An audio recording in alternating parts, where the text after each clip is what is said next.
Witajcie z warsztatu.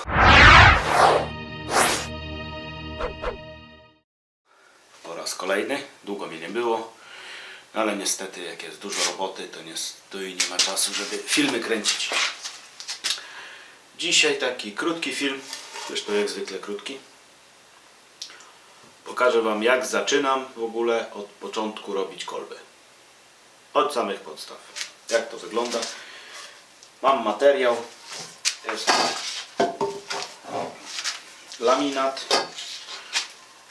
w takich balach, czyli klejone drewno z warstw grubości milimetr, półtora te warstwy mają. Drewno ma pewnie milimetr i tam spoina. To jest coś jakby sklejka, z tym, że nie jest to sklejka taka jak u nas. Ta jest robiona w Finlandii pod bardzo wysokim ciśnieniem, jest przesączona żywicą, więc jest to materiał bardzo stabilny, wytrzymały. No i ładny przede wszystkim, ponieważ wszystkie warstwy są barwione. W tym przypadku na przemian bardzo ciemny szary, prawie czarny z jasno szarym. Zobaczycie później, jaki jest fajny efekt. Dobra. No to co? Zaczynamy. No więc tak, pierwszą zasadniczą czynnością jest przygotowanie jakby materiału.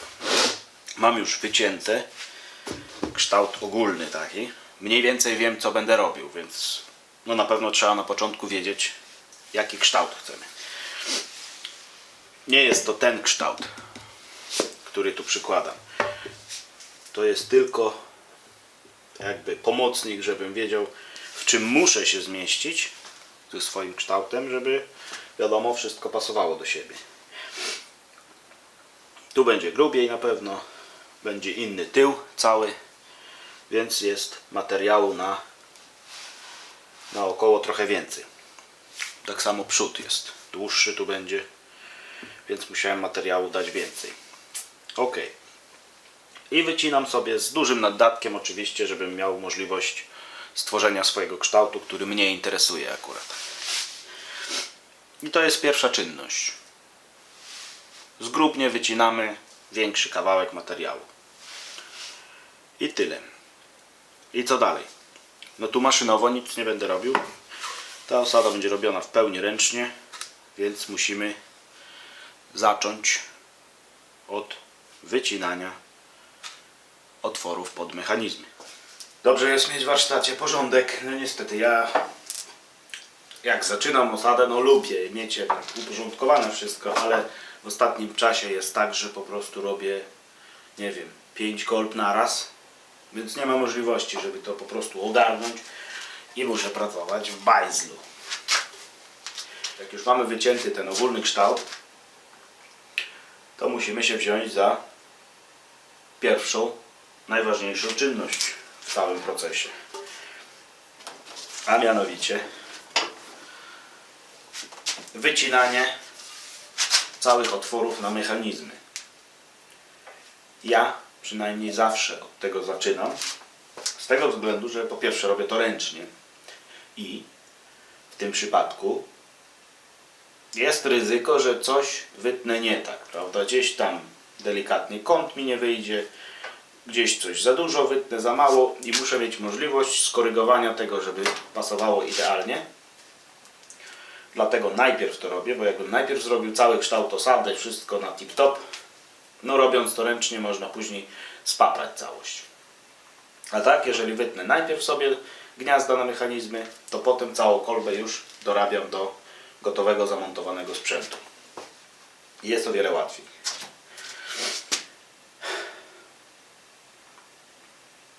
Od czego zaczynamy? Ja już tutaj sobie ułatwiłem, żeby tego nie pokazywać. Prysnąłem sobie po wierzchu farbą podkładową, szarą, zwykłą. Z tego względu, że na tym materiale ciężko się rysuje. Może nie tyle ciężko się rysuje, co później słabo widać to, co się narysowało, więc pokryłem sobie podkładówką tutaj ten obszar, gdzie będę wycinał. I wyznaczony mam środek.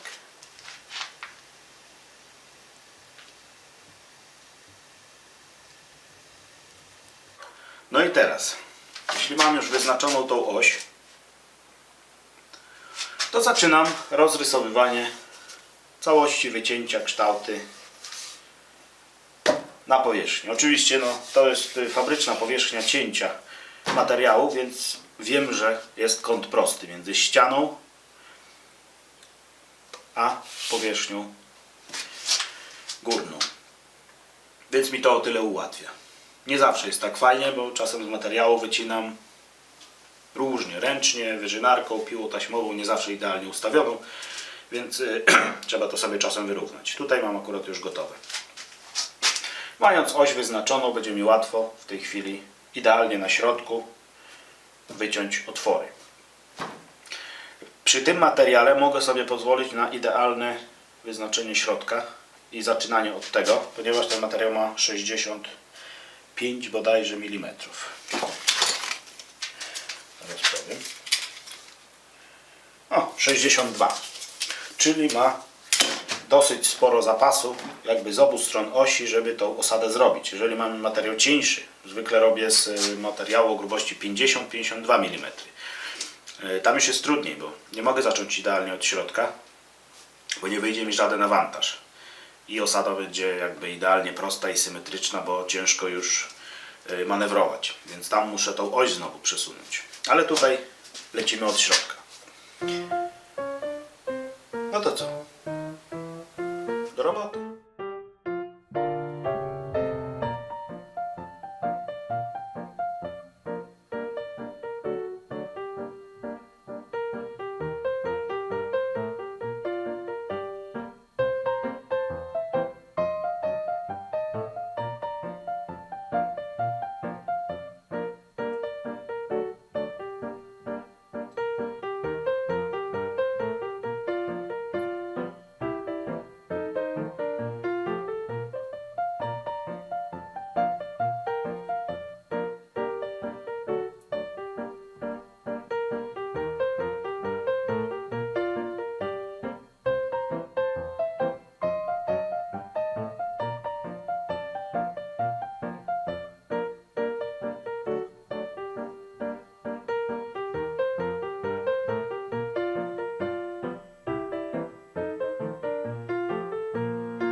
No cóż, tyle ile mogłem frezarką, to zrobiłem. Czyli mamy tutaj wyfrezowane na głębokość, na jaką musi zejść kartusz. Nawet troszkę mniej jest wyfrezowane, żeby dorobić zaokrąglenie. No i tylko niestety mój frez tyle sięga we frezarce, ten zaokrąglający, więc reszta pójdzie ręcznie. Ale mamy kanał na kartusz. Mamy tu mniej więcej wycięte pod mocowanie bloku. Nie musi tu być równo, bo i tak dalej będę jeszcze wycinał usłoną spustu. No i tu mamy też mniej więcej z grubsza wycięte. Później to będzie pasowane.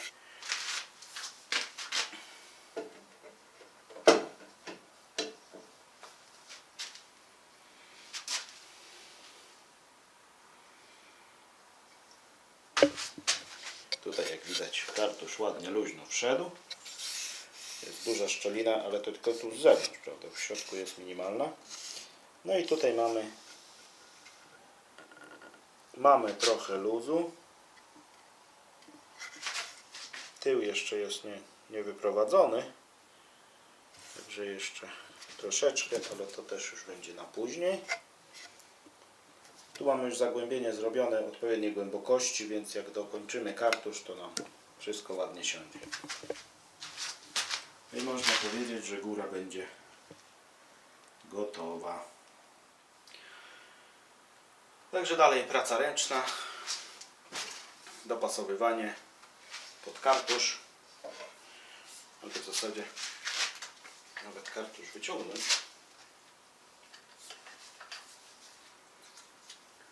Zobaczyć jak ten blok leży.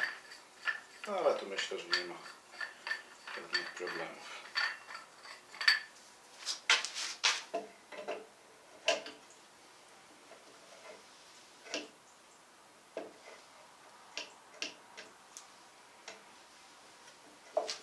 Tak, jeszcze jest za mało wybrane pod mocowanie bloku, ale jeśli chodzi o zagłębienie, to jest idealne.